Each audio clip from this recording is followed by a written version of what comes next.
Hey, so this isn't really going to be a scripted thing. I'm kind of just improvising my way through this. Last night, I finished Muv Alternative with my friend Alex, or Cape Mighty on Twitter. And, oh, man, I have so much to say that I wouldn't be able to fit it into just like a conventional script that would make an entertaining video to watch, at least not on the time constraint I have. But it's still something I want to talk about because, this project, and also just, it's one of the most impactful visual novels I've ever played or seen, or. But that's a lot to just drop right in the first minute, so, How about we start with the basics? How about we start with a few, breakdown points that I've made, just to kind of keep me going in some kind of order. So, starting with number one. So if you're not part of the visual novel community, Muv-Luv is like one of the classic visual novels of all time. I think Muv-Luv Alternative is fighting for the top 3 spot. It's been going back and forth with Steins Gate for years, and deservedly so. But it all started with this small game called Muv-Luv Extra, and it's a pretty basic plot right off the get-go. You play as this main guy Takadu, there's a lot of girls, and then one day this girl Maya wakes up in your bed with a license for sex, it's a license that is granting permission to have sexual intercourse with her, that's been signed by your parents and the governor of Japan. And it's definitely a hell of a tone starter, but the game is super cute. I didn't really think much of it the first time I played it because I thought, oh, this is slice of life. I was promised peak. Where's my peak? My opinions have since changed on the matter because I've realized how important Extra was to the actual story of Alternative. But at the end of Extra, you choose like one of the, I think it's 6 girls, and then you have a scene that I can't show on YouTube, and then the game ends.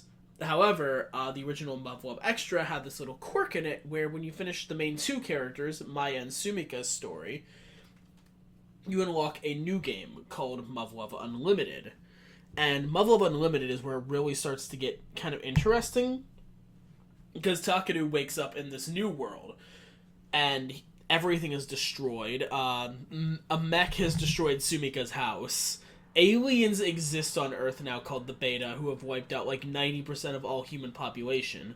And you see that everyone that you knew in the original Muv-Luv Extra is there with you, except for they have totally different personalities with some overlapping things that add to their backstory, but that's another one of those things that's hugely important in Alternative, but I just didn't realize it at the time. I just thought, oh, that's a neat little writing quirk. It's gonna keep these characters memorable to me. It's gonna keep me actually remembering who they are.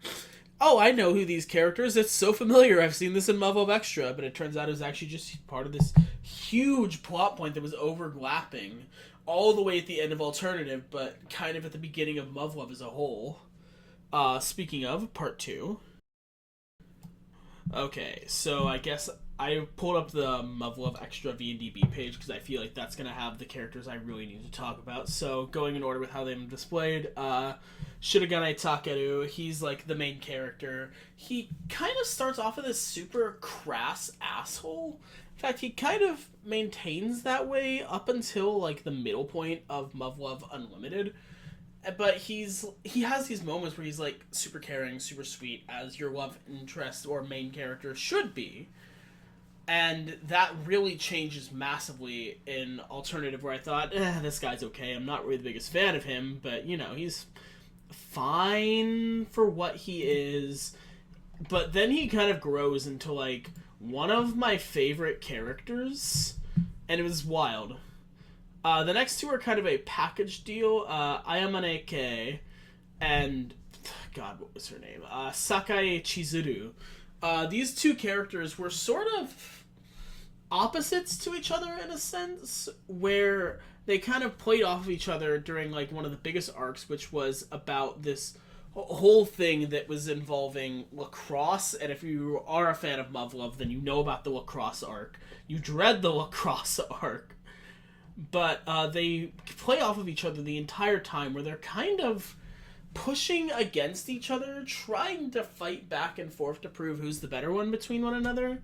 And that does eventually come to a wrap in Alternative, and I think that's fantastic how they handled it. Let's see, I'm an AK.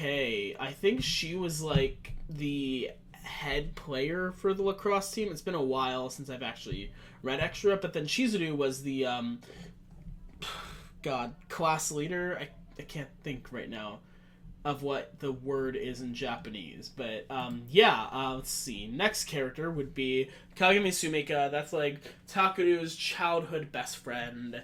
They spent almost literally every day of their life together, and she has this huge crush on him that he just doesn't seem to get. She literally wakes him up every single morning so that he'll go to school on time, and yet he just doesn't see it until the very end of Muffle of Extra. Let's see next. Tamase Mika. I'm not actually the biggest fan of Tama I don't like Tama's design because I'm not really a fan of the whole like lolicon-esque thing. But in Alternative, she does turn into a really fantastic character. Hell, in Unlimited, she turns into a fantastic character. A lot of her arc is about like performance anxiety and understanding how to perform or do basic things under pressure. It was actually pretty incredible. Let's see. And the next one, Yoroi Makoto. This character is super underwritten, but I actually kind of love Makoto. Makoto has like 2 brain cells that they are constantly trying to rub together to make some kind of fire, but it's usually not working for them. But they're super knowledgeable about like survival stuff, and that does come into play in the Unlimited universe, but in Extra, Makoto's dad likes to just kind of scoop Makoto up and drop them into the middle of nowhere. And it's great. But it does add to the character for Alternative, where you start to see like their greater skills. However, I think Makoto is dreadfully underwritten for Alternative itself, and basically had no character developments through Alternative. If I had to take a guess, maybe it would be that Makoto's perfect. Maybe. And the last one is the big one, Mitsurugi Maya. She's on the box art for Extra and Unlimited. She's not on the box for Alternative from what I remember, unless you play the PS3 version specifically, which I don't think came out in America. But she actually has 2 very different stories where in the Extra universe, she's like the head of this the sole heiress of a huge corporation, the biggest corporation on Earth. But in Unlimited, she's like related to the family of the Shogun, and oh my god, I could honestly do a video just about Maya alone. Maya is the best written character in Love Unlimited and Alternative. Not really Extra. No one's that well written in Extra, in my opinion, because like I feel like Extra was more of a proof of concept where they didn't really think about it while they were making it. I think it was just an early visual novel where they needed to actually like get the game out, but the issue with early visual novels is that like, oh, there's a girl and you go on dates and you have sex and that's the game. And I think, okay, so for part 3, the art is gorgeous, but the thing is that Muffle of Extra, Unlimited, and Alternative all used a pretty similar art style to each other, so you don't really see it evolve up until the final moments when I can't really talk about that. It's a huge spoiler. By the way, I just want to clarify, this shouldn't be like, you shouldn't go into these videos thinking that you're going to find like a replacement for playing the actual visual novel. If you've never played visual novels, please go read it. If you've played Muffle of Unlimited and Alternative and all that kind of stuff and you just want to hear me ramble, I do appreciate that. But seriously, go read Muv-Love. It's an easy read. It's a short read, at least the original 2 were. The last one was pretty lengthy, and it really depends on your reading speed. But as far as the art goes, the CGs are all gorgeous. They're brilliantly made. But the art really does evolve in the future games from what I've seen, like The Day After, Total Eclipse, Kimi no Zo Remake, that kind of stuff. It is gorgeous art. And they're so once you start getting to like chapter 6, 7, 8, and 9, that's when you really start getting to the fight scenes. And for a visual novel, this is really high production stuff where you're seeing like animated scenes, you're seeing the TSFs zipping around, you're seeing like the beta as they're crawling over mechs and they're killing people and they're eating people, and it's fantastic. And it makes battles feel like they go very quickly because you're not just reading like, and then they did this, and then they did this, which is a super bad misconception that people have about visual novels, when a lot of them aren't like that. Hell, even some Nukige I've read have fantastic battle scenes, although the ones that I've read, I would definitely say read at your own discretion, as I read some pretty extreme things. Funny enough, speaking of the extreme things, weirdly enough, this visual novel, it does have some moments of like gore in that, but like it doesn't. It feels like the scenes within Muv-Luv Alternative were way more upsetting to me than scenes in like Euphoria or Maggot Bait or Dead End Aegis, which previously held the record of the most depressing visual novel I've ever read. It's now been replaced by Muv-Luv Alternative because I was kind of just standing in the living room after it was over, just thinking like, oh god, it's over. What now? What am I supposed to move on to? I do have a visual novel lined up. I'm just kind of giving myself a few days before I start working on that. But, yeah, the mood is so good. The battles are fantastic. However, now I gotta talk about the only part that I really have an issue with. This is part 4. So a lot of people aren't crazy about the beginning of Muv-Luv Alternative, as it's referred to as unlimited any percent. And basically, it's... I guess I should say there's going to be mild spoilers for Alternative going ahead.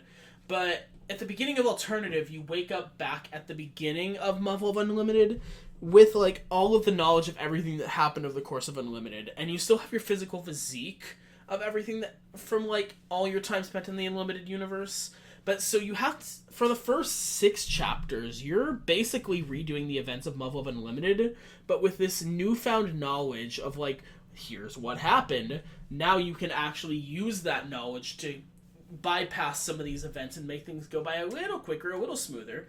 A lot of people aren't crazy about it, but I actually really like these parts, as I do like watching these characters interact with one another.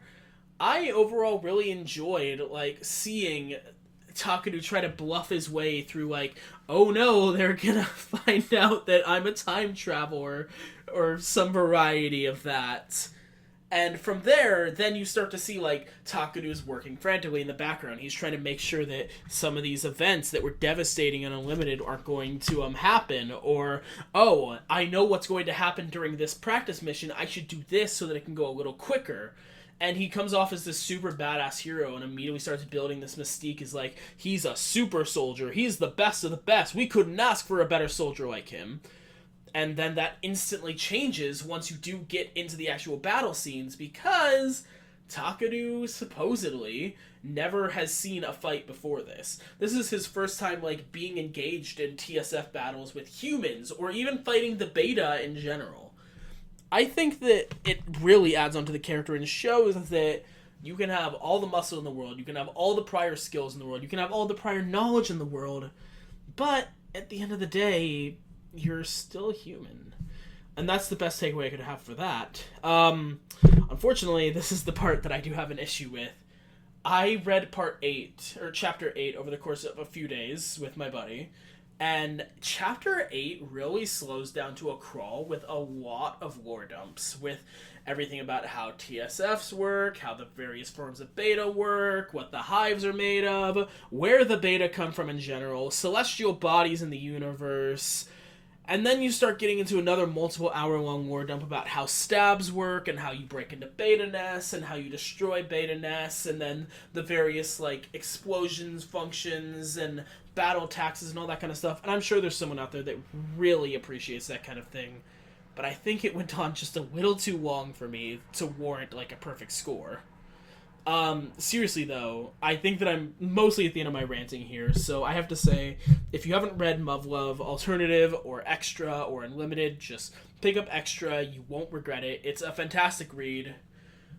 So my suggested playtime, according to How Long to Beat on Muv-Luv Alternative, was 45 hours, and I ended up playing it for a grand total of 60 hours. So I way blew past the mark on that one. Overall, on my scale, I have no choice but to give the game a 9 out of 10.